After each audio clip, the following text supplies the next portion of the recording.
प्रदीप जी, आज आप यहाँ राजभवन पहुँचे हैं और राज्यपाल से मिले हैं। किन मांगों को लेकर राज्यपाल से मिले हैं और ज्ञापन भी यहाँ पर आपने सौंपा है? जी नमस्कार, आप सभी का बहुत बहुत धन्यवाद। देखिए, हमने लगातार ओपीएस बहाली के लिए संघर्ष किया और प्रदेश सरकार ने हमारी पेंशन बहाल की है और हमारा 9,000 करोड़ के आसपास पैसा जो है वो केंद्र सरकार के पास है, जो एनएसडीएल के अधीन है। हम लगातार प्रदेश सरकार के माध्यम से भी और जो है हमारे उपायुक्त महोदय के माध्यम से और अन्य माध्यमों से हमने लगातार केंद्र सरकार को पत्र लिखे और हमने सीधे तौर पे भी प्रधानमंत्री महोदय और महामहिम राष्ट्रपति महोदय को इससे पहले भी पत्र लिखे कि हमारे उस पैसे को जल्द वापस किया जाए। लेकिन अभी तक इस विषय में कोई ज़्यादा प्रोग्रेस नहीं हो पाई है। इसलिए हमने पिछले कुछ दिनों पहले जब हमारी राज्य स्तरीय बैठक हुई थी उन्ना में, तो हमने निर्णय लिया था कि इस पैसे को वापस लाने के लिए हम अब एक प्रदेश स्तर पर लगातार प्रयासरत रहेंगे और उन प्रयासों में क्या क्या किया जाएगा वहाँ पे हमने ये कुछ एक अपना कार्यक्रम बनाया था, जिसमें हमारा सबसे पहले ये कार्यक्रम था कि हम राज्यपाल महोदय के माध्यम से इस पैसे को वापस लाने का प्रयास करेंगे, प्रदेश सरकार के माध्यम से इस पैसे को वापस लाने के लिए प्रयास करेंगे। तो आज हम महामहिम राज्यपाल श्री शुक्ल जी से शिव प्रताप शुक्ल जी से मिलने यहाँ पहुँचे थे। हम उनका धन्यवाद करते हैं कि उन्होंने अपना बहुमूल्य समय हमें दिया और हमारी बात को बिल्कुल सही तरीके से उन्होंने सुना और ये भी आश्वासन दिया कि इस पैसे को वापस लाने के लिए वो केंद्र सरकार को भी पत्र लिखेंगे और राष्ट्रपति महोदय को भी पत्र लिखेंगे ताकि ये जो पैसा है ये वापस आ सके। और आप सबको मैं बता दूं कि जो ये पैसा है, ये जो पैसा है ये हमारे प्रदेश के कर्मचारियों का है और प्रदेश के कर्मचारियों के साथ साथ जो है लगभग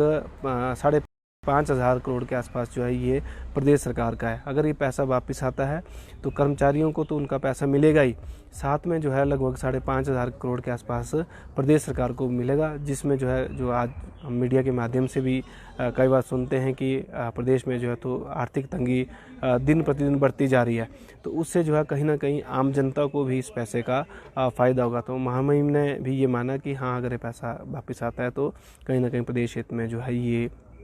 हो सकता है और हम उनके फिर से उनका धन्यवाद करते हैं कि उन्होंने जो है हमें अपना बहुमूल्य समय दिया और ये भी उन्होंने पूरा आश्वासन दिया कि हम जो है केंद्र सरकार को राजभवन की ओर से जो है पत्र जाएगा और इस पैसे को वापस लाने के लिए जो है वो प्रयास किए जाएंगे। प्रदीप जी, बार बार यहाँ पर आप गुहार लगा चुके हैं, बात की जाए सरकार की ओर से भी यहाँ पर मांग की गई, लेकिन अभी तक जो 9,000 करोड़ है उसमें से एक पैसा जो कर्मचारियों का ही है वो वापस नहीं आया, तो कहाँ पर पेच है? देखिए, क्योंकि इस विषय में अभी हमें केंद्र सरकार की ओर से किसी भी तरह का पत्र वापस नहीं मिला है आज तक, लेकिन अब हम इस विषय में, क्योंकि इससे पहले हम लगातार ओपीएस बहाली के लिए ही प्रयास कर रहे थे और ओपीएस के लिए ही हमने लगातार प्रयास किया।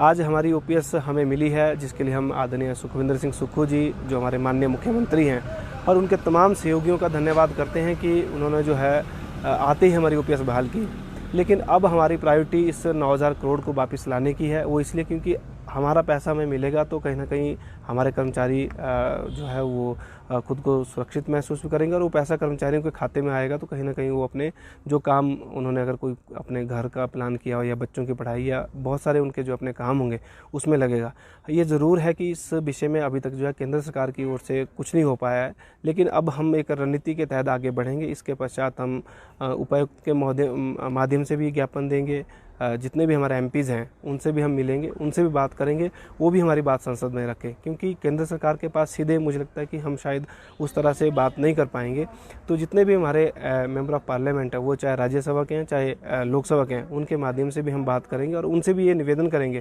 कि वो संसद में इस विषय को रखें, क्योंकि वो हम सब ने चुने हैं, वो प्रदेश की जनता ने चुने हैं, प्रदेश का इसमें पैसा है, प्रदेश के कर्मचारियों ने चुने, प्रदेश के कर्मचारियों का पैसा है। अगर वो हमारी बात वहाँ रखते हैं तो मुझे विश्वास है आदरणीय प्रधानमंत्री महोदय इस पैसे को रिलीज़ करने के लिए ज़रूर कुछ ना कुछ कदम उठाएंगे। अगर कोई पॉजिटिव स्टेप वहाँ से नहीं उठाया जाता तो आगे की रणनीति भी हम लगातार जो है वो तैयार कर रहे हैं। हमारी कोशिश है कि जल्द से जल्द पैसा वापस आए, अगर नहीं होता है तो आगे की और रणनीतियों पे हमें ज़रूर काम करना पड़ेगा। जी, एक इससे हटकर सवाल है कर्मचारी महासंघ को लेकर। यहाँ पर 2 गुटों में यहाँ पर कर्मचारी महासंघ बटा है और वहीं पर जो दूसरा महासंघ है उसके पीछे जैसे बैठक हुई गत दिनों पहले, और उन्होंने यहाँ पर कहा कि जो एनपीएस महासंघ बना है वो एनपीएस को लेकर बना था। देखिए, इसमें कोई दो राय नहीं कि एनपीएस महासंघ,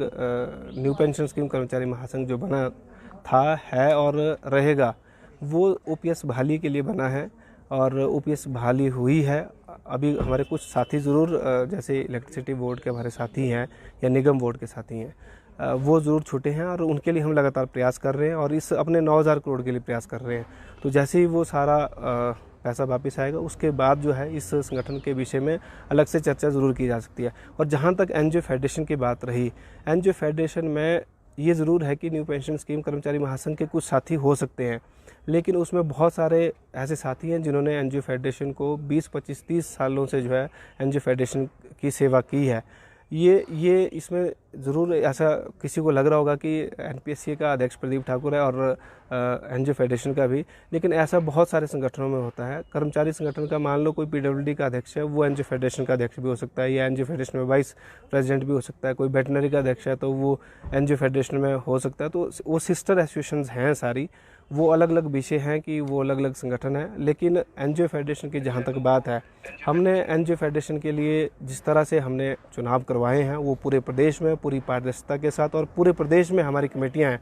और वो कमेटियां बिल्कुल पूरा प्रदेश के कर्मचारियों का विश्वास हमारे साथ है और हम धन्यवादी हैं पूरे प्रदेश के कर्मचारियों के। पूरे प्रदेश के कर्मचारियों ने हमारे ऊपर विश्वास जताया और जो लोग इस तरह की कुछ बातें कहते हैं, करते हैं,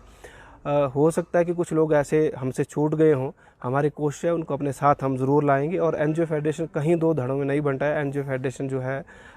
हम सब के नेतृत्व में जो बना है वही एनजीओ फेडरेशन असली है। बाकी जो लोग कोशिश कर रहे हैं उनको शुभकामनाएं। वो देखना आप भी देखेंगे, मीडिया के सभी बंधु ये ज़रूर देखेंगे और पूरा प्रदेश देखेगा। वो सभी हमारे साथ एक दिन ज़रूर आएंगे और एनजीओ फेडरेशन के माध्यम से जीसीसी की बैठक भी हम जल्द जो है प्रदेश सरकार से लेने वाले हैं।